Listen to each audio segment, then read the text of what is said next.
مرحبا بكم أعزائي في قناة لمسة ووصفة من بيتي في فيديو جديد ووصفة جديدة. إن شاء الله تكونوا كامل بخير وعلى خير صحة رمضانكم وكل عام وانتم بألف خير.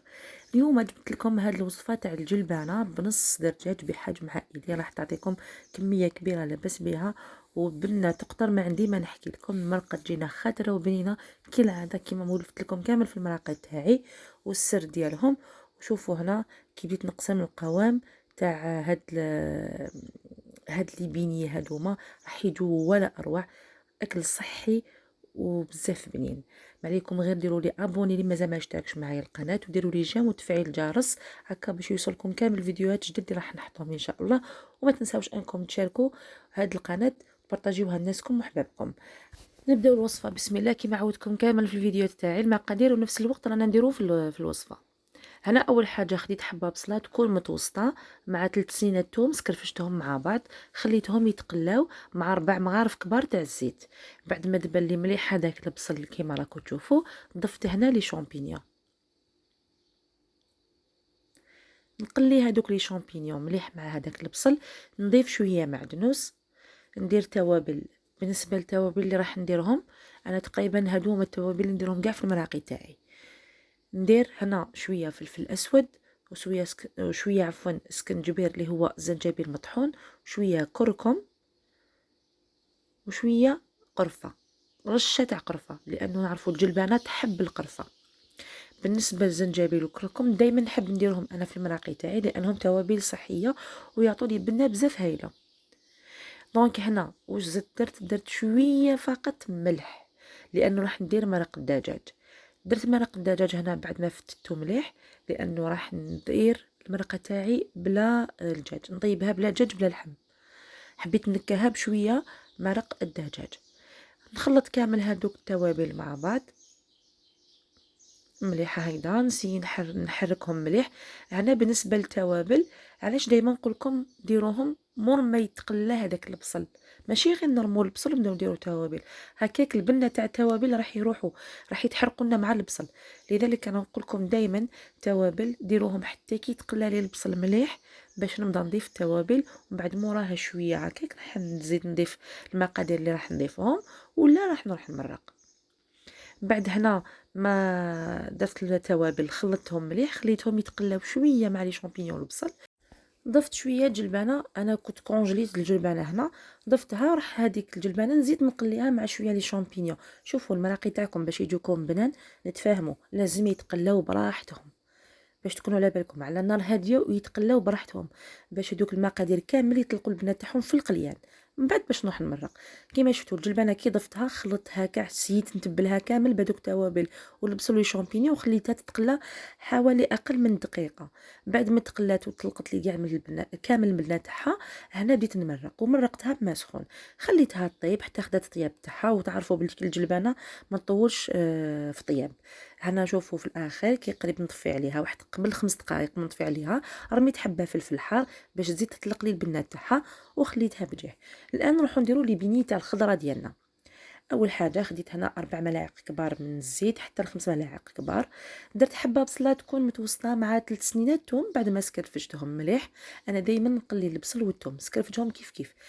نقلي البصل تاعي مليح حتى يدبل مليح. ما تنساوش لازم تقعدوا تحركوه بالنسبه للمبتدئات لما يحبوا يتعلموا وصفات طبخ في هذا رمضان اول مره يدخلوا المطبخ لازم تقعدوا تحركوا البصل تاعكم باش ما يتحرق لكمش، بس كي تحرق لكم البصل والثوم راح يولي الطبق تاعكم مر. هنا بعد ما دبل لي هذاك البصل راح ندير نص درداج تاعنا. بعد ما رحيته انا نشري الدجاج ونرحيه انا نشري باغ سكالوب ولا صدر دجاج نرحيه انا في الدار ولا اللحم قلتها لكم شحال خطره في الفيديو تاعي ما نرحيهش عند البوشي باسكو دي فوا يدير في الشحال ما يدير. جو بريفير نشريه انا ونرحيه انا ونعرف واش راني ناكل. هايدا متفاهمين. نقلي هذاك الدجاج تاعي مليح مع البصل والثوم ونضيف هنا شويه معدنوس نزيد نقليهم هكا وهي يدي راهي معاهم وميمتو راني نزيد نضيف المقادير. انا راح نبدا نضيف شويه توابل نفس التوابل اللي ضفتهم في المرقه ما عدا القرفه اللي هي فلفل اسود شويه سكنجبير اللي هو قلت لكم زنجبيل مطحون وندير شويه كركم. نخلط كامل التوابل مع بعض ما نساوش كذلك الملح.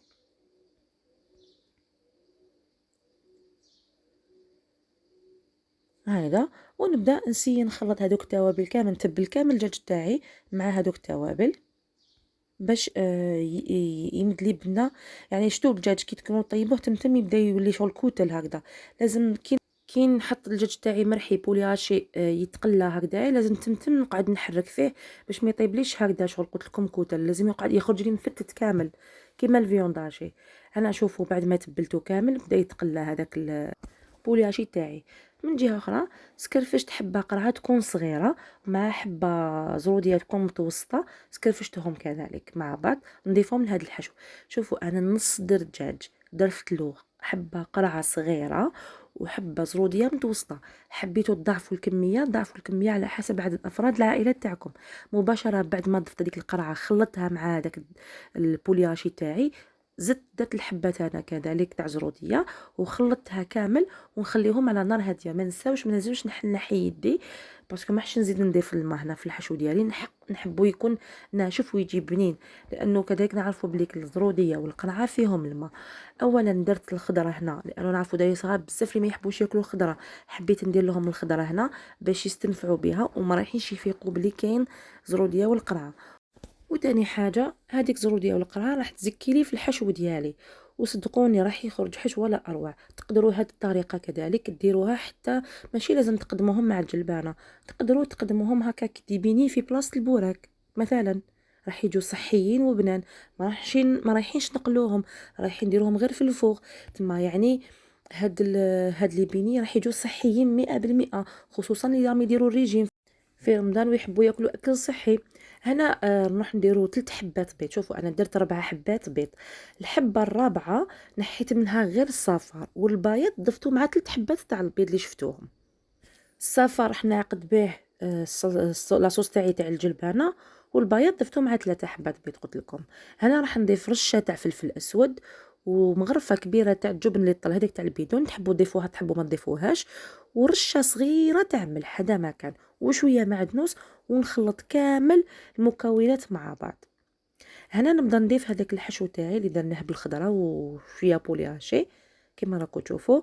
نبدا نضيف غير بشويه حتى نكمل كامل الكميات تاعي. بالنسبه للحبات تاع البيض ديروه على حسب الكميه تاع الحشو اللي درتوها. نبدا نضيف غير هكذا بشويه حتى نكمل كامل الخليط تاعي. ومن بعد هنا نتوما بالنسبه للشكل وكيما حبيتو ديروهم في ليمول صغار كبار كاري مدورين كيما تحبوا.